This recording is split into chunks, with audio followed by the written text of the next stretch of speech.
Halo anak-anak, selamat hari Minggu. Kita bertemu lagi dalam ibadah Sekolah Minggu BNKP Jemaat Bandung 17 Mei 2020. Apa kabar semuanya? Saya percaya kita semua selalu dalam lindungan dan pemeliharaan Tuhan. Anak-anak, mari kita siapkan hati kita untuk beribadah dengan tenang, fokus, dan jangan lupa persiapkan Alkitabnya ya. Mari kita mulai ibadah kita. Kita berhimpun dan bersekutu di sini, di dalam nama Allah Bapa dan di dalam nama anaknya Yesus Kristus, dan di dalam persekutuan dengan Roh Kudus. Pertolongan kita adalah di dalam nama Allah, pencipta langit dan bumi. Amin. Anak-anak sekalian, meskipun saat ini kita dilanda pandemi COVID-19, kita tetap bersyukur karena Tuhan selalu menjaga dan memberkati kita. Kalau kita mengingat-ingat berkat Tuhan dalam kehidupan kita, kita pasti kagum atas kasih-Nya yang luar biasa dalam kehidupan kita. Untuk itu, saat topan keras melanda hidup, janganlah khawatir. Percayalah, Tuhan selalu menyertai kita.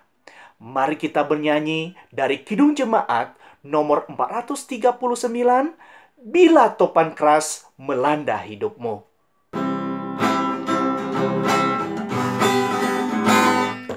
Bila topan keras melanda hidupmu, bila putus asa dan letih lesu, berkat Tuhan satu-satu hitunglah, kau niscaya kagum oleh kasih-Nya. Berkat Tuhan mari hitunglah, kau kan kagum oleh kasih-Nya. Berkat Tuhan, mari hitunglah, kau niscaya kagum oleh kasih-Nya. Dalam pergumulanmu di dunia, janganlah khawatir, Tuhan adalah. Hitunglah berkat sepanjang hidupmu, yakinlah malaikat menyertaimu. Berkat Tuhan mari hitunglah, kau kan kagum oleh kasih-Nya. Berkat Tuhan mari hitunglah, kau niscaya kagum oleh kasih-Nya. Pujian ini mengajak kita untuk selalu merenungkan berkat Tuhan dalam kehidupan kita yang selalu memberikan kita kekuatan dalam menjalani kehidupan ini. Mari kita berdoa. Tuhan Allah Bapa kami yang bertahta dalam kerajaan surga, kami bersyukur dan berterima kasih kepadamu ya Tuhan atas segala berkat-Mu dalam kehidupan kami hingga saat ini. Ampuni kami ya Tuhan atas segala kesalahan kami, pikiran kami, perbuatan kami, tutur kata kami yang tidak berkenan kepada Tuhan. Ampuni kami ya Tuhan, dan layakkanlah kami Tuhan menghadap hadirat-Mu. Tuhan, pimpin kami dalam ibadah ini ya Tuhan, sertai kami dan tolong kami ya Roh Kudus, ajar kami untuk dapat mengerti dan memahami akan firman-Mu ini ya Tuhan. Terima kasih ya Tuhan Yesus. Ibadah kami ini hanya kami serahkan ke dalam tangan-Mu ya Tuhan, dari awal, pertengahan, hingga selesai. Terima kasih ya Tuhan Yesus, hanya di dalam nama Tuhan Yesus Kristus kami berdoa dan bersyukur. Amin. Anak-anak sekalian, dalam ibadah minggu lalu ada ayat hafalan. Ada yang masih ingat? Ayat hafalan minggu lalu dari Ibrani pasal 13 ayat 5c. Ayo, siapa yang sudah hafal? Mari kita sebutkan bersama-sama. Dan yang belum, dilihat, dibuka di Alkitabnya. Oke? Kita akan mengucapkan bersama-sama mulai dari alamat ayatnya, firman Tuhannya, dan kembali ke alamat ayat lagi. Kita mulai ya. 1, 2, 3.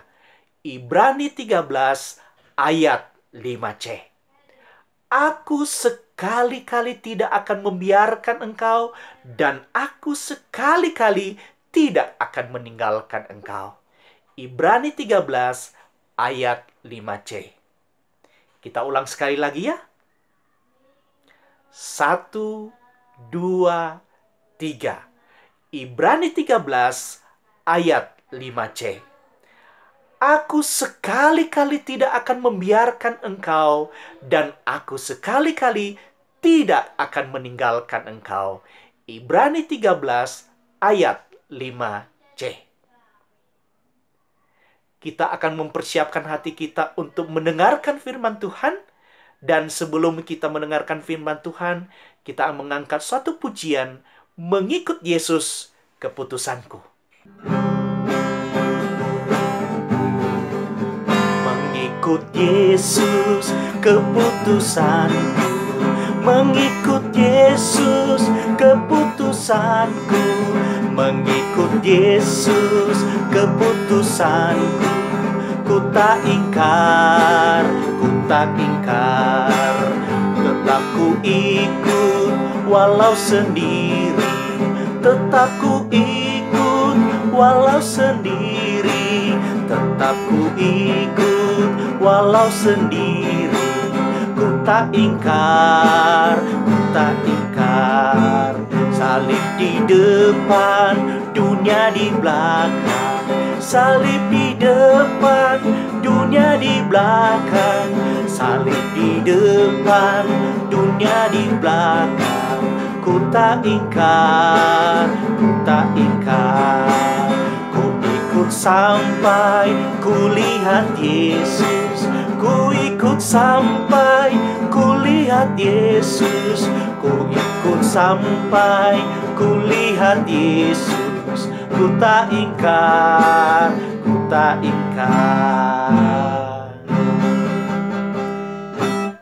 Semoga pujian ini selalu mengingatkan kita untuk mengikut Yesus sampai akhir hidup kita.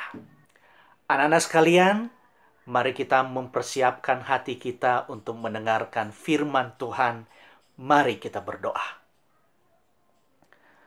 Bapa kami yang bertahta dalam kerajaan surga, saat ini ya Tuhan, kami mau mendengarkan sebagian dari firman Tuhan. Tuhan, bukakanlah hati kami, jadikanlah hati kami sebagai tanah yang subur, sehingga firman-Mu yang ditaburkan Tuhan dapat hidup dalam kehidupan kami. Sehingga firman ini Tuhan dapat berakar, bertumbuh dan berbuah dalam kehidupan kami, dan kami dapat menjadi saksi-Mu dimanapun kami berada. Terima kasih ya Tuhan Yesus, kami menyerahkan dalam tangan-Mu pemberitaan firman Tuhan ini, dan biarlah Tuhan yang menolong kami untuk mengerti. Terpuji Engkau ya Bapa, hanya di dalam nama Tuhan Yesus Kristus kami berdoa dan bersyukur. Amin.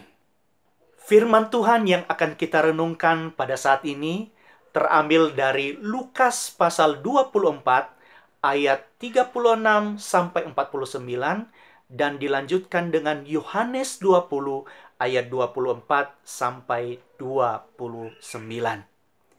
Mari kita buka Alkitab kita. Saya membacakannya untuk kita dan anak-anak mendengarkan semuanya.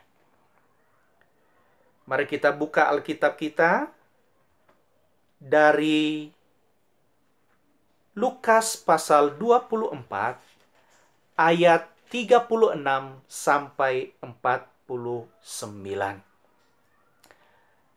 Saya membacakannya untuk kita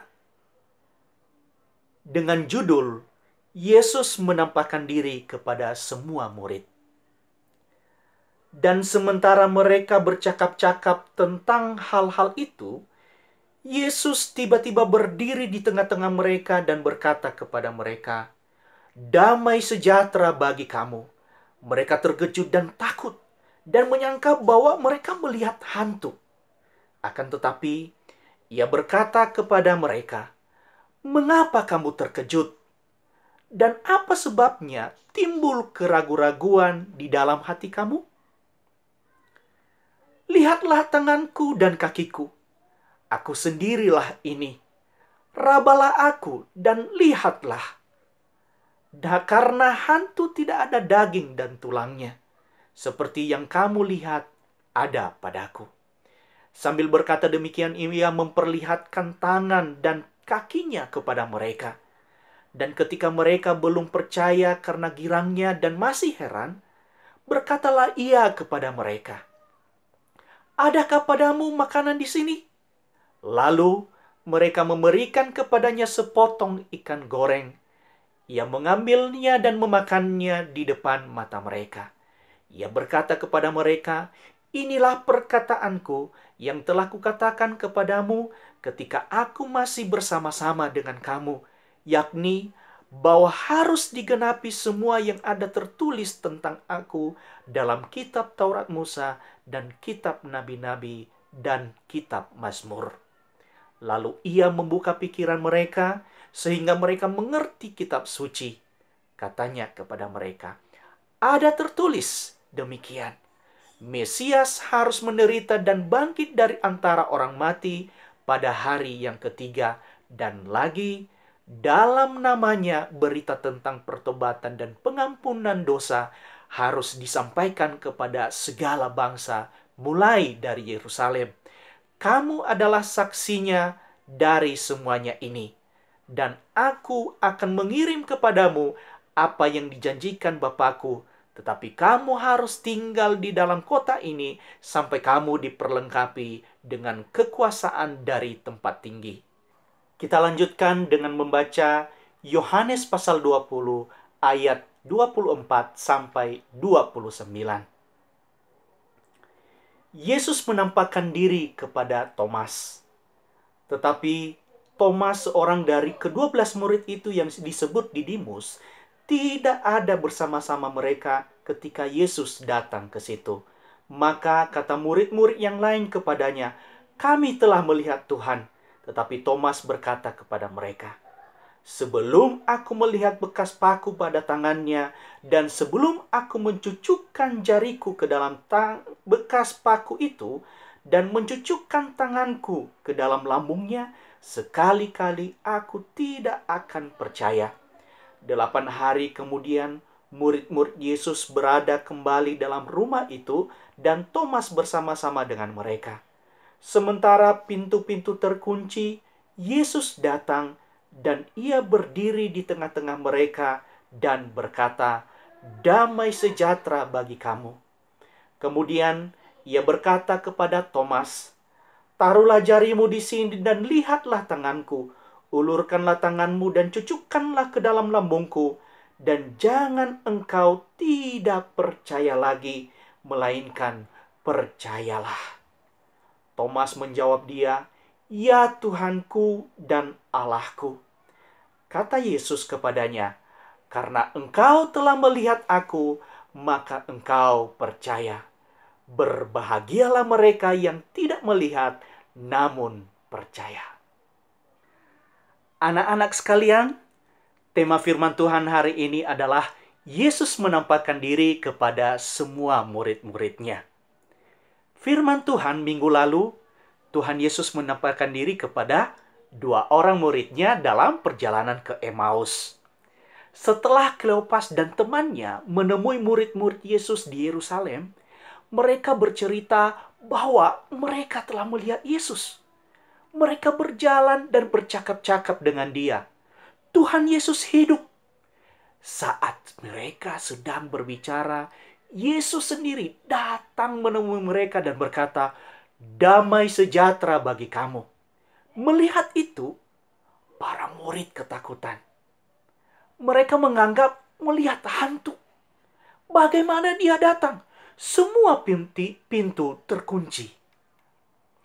Tetapi Tuhan Yesus berkata, "Mengapa timbul keraguan-raguan di dalam hati kamu? Lihatlah tangan dan kakiku. Aku sendirilah ini.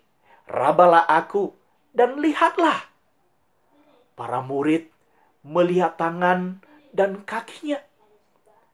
Kemudian Yesus bertanya kepada mereka, "Adakah padamu makanan di sini?" Para murid memberinya sepotong ikan goreng, dan Yesus memakannya dan menunjukkan kepada mereka bahwa Ia sungguh hidup. Kemudian Yesus mengajar mereka dari firman Tuhan mengenai dirinya sendiri. Dialah Sang Juru Selamat yang dijanjikan Allah. Dia telah menderita dan mati bagi kita, sehingga orang-orang berdosa dapat diampuni. Setiap yang percaya dan berbalik dari dosanya akan diampuni.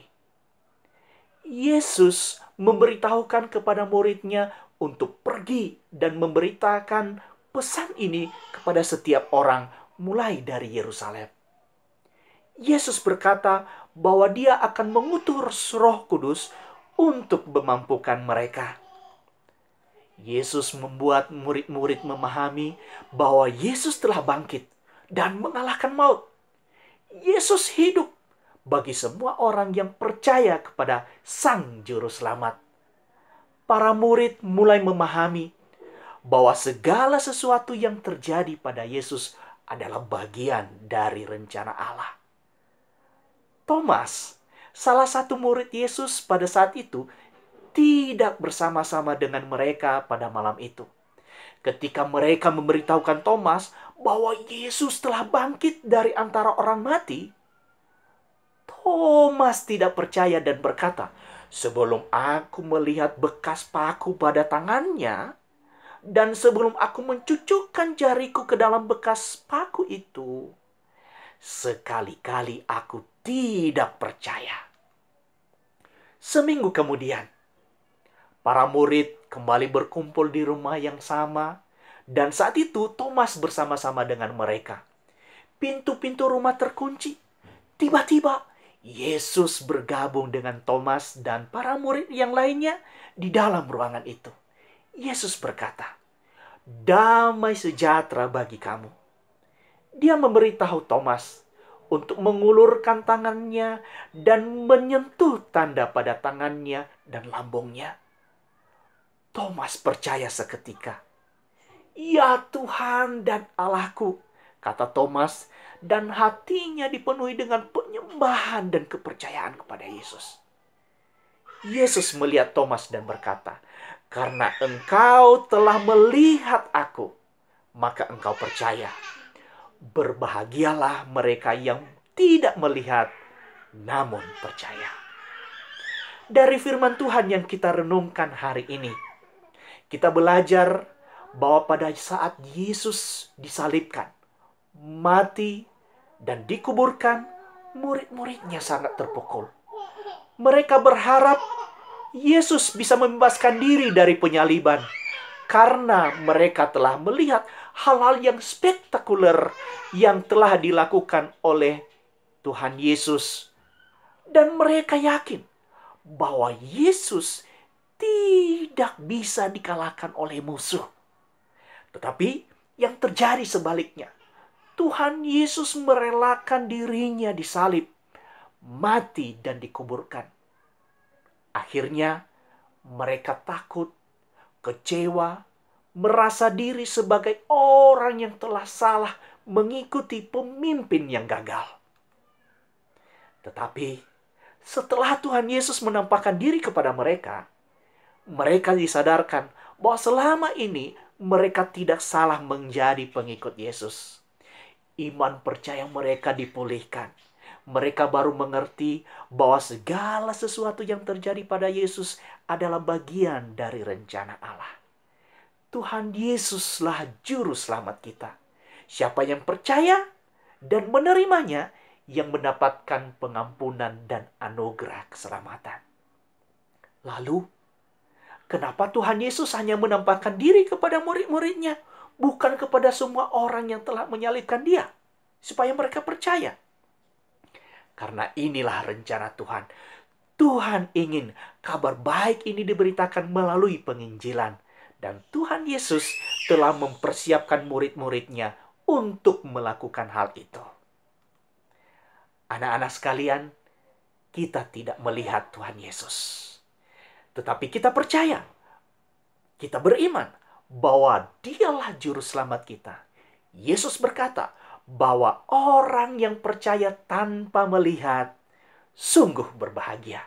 Untuk itu, mari anak-anak sekalian, percayalah kepada Tuhan Yesus dan terimalah Dia sebagai juru selamat hidup kita, agar kita mendapatkan anugerah keselamatan yang telah Tuhan janjikan kepada setiap orang yang percaya. Amin. Ayat hafalan kita pada hari ini diambil dari Yohanes pasal 20 ayat 29. Mari kita buka Alkitab kita dari Yohanes pasal 20 ayat 29. Kita baca bersama-sama ya. 1, 2, 3. Yohanes pasal 20 ayat 29. Kata Yesus kepadanya, "Karena engkau telah melihat aku, maka engkau percaya. Berbahagialah mereka yang tidak melihat, namun percaya." Anak-anak sekalian, ayat hafalan ini dihafalkan dan divideokan oleh Bapak Ibu dan dikirim kepada guru-guru sekolah minggu. Kita akan mengakhiri ibadah kita dan sebelumnya kita menyanyikan pujian kita tadi, "Mengikut Yesus, Keputusanku." Lagu ini dikarang oleh seorang martir dari India yang percaya kepada Tuhan Yesus. Tetapi karena imannya kepada Yesus, dia dan sekeluarga, 2 orang anaknya, istrinya, dan dia sendiri dibunuh. Tetapi iman yang tetap teguh kepada Tuhan. Saat mereka dieksekusi mulai dari anak-anaknya, kemudian istrinya, baru dia sendiri. Inilah lagu terakhir yang dinyanyikannya, bahwa mengikut Yesus adalah keputusannya. Dan dia tidak mau mengingkari meskipun taruhannya adalah nyawanya dan keluarganya. Kita menyanyikan pujian ini dengan segenap hati kita, "Mengikut Yesus, Keputusanku."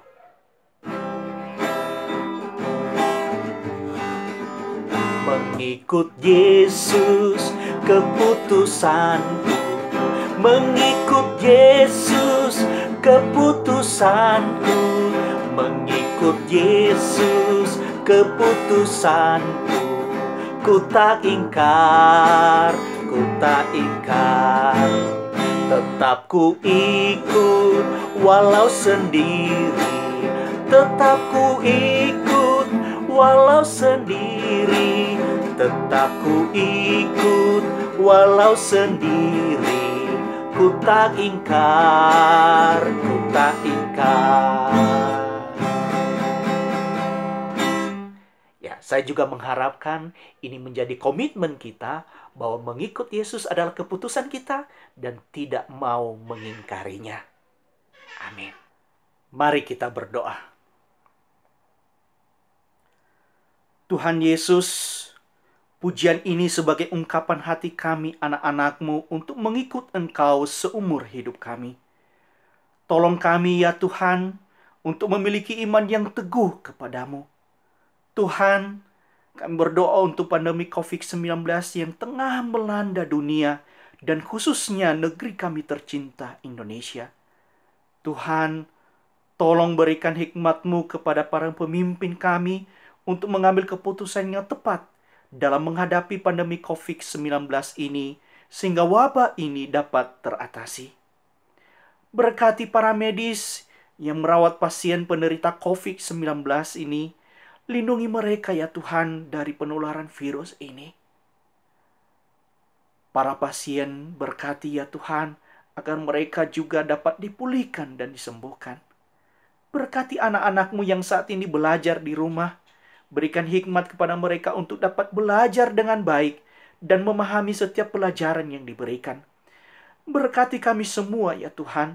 Berikan kami kesehatan yang terbaik. Jauhkanlah kami dari penularan virus ini. Dan berikanlah kami hikmat untuk menjaga kesehatan kami. Perekonomian kami saat ini yang sedang terpuruk. Tolonglah kami ya Tuhan untuk dapat tetap bersuka cita menjalaninya. Dan berikanlah kami kekuatan untuk melewatinya.